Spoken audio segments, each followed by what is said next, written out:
கைகள்லாம் வந்து டயர்டாக இருக்குது, ஓஞ்சு போயிடுது, ஸ்ட்ரென்த்தே இல்லை.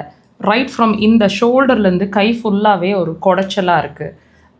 கைகளை லிஃப்ட் பண்ணி குக் பண்ணும்போது கூட கஷ்டமாக இருக்குது. கொஞ்சம் நேரத்துலேயே ஒரு மாதிரி டயர்டாக இந்த மசில்ஸ் எல்லாம் வீக்காக இருக்கிற மாதிரி ஃபீல் பண்ணுறது.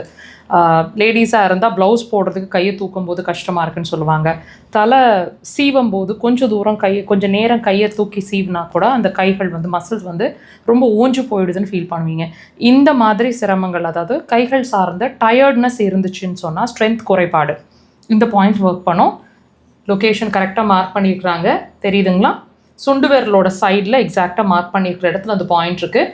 உடன் இன்ஸ்ட்ருமெண்ட்ஸ் வச்சுருக்கீங்கன்னா உடலை இப்படி டீப் ப்ரெஷர்ஸ் லைக் திஸ் 3-5 முறைங்க. 2 கைகள்லையுமே இப்போ நீங்கள் ஒரு கை தான் அந்த மாதிரி ரைட் சைடு உதாரணத்துக்கு கை வந்து ரொம்ப டயர்டாக இருக்குன்னு ஃபீல் பண்ணால் கூட லெஃப்ட் ரைட் 2 கைகள்லையுமே ப்ரெஷர்ஸ் கொடுங்க, நல்லா ஒர்க் பண்ணும்.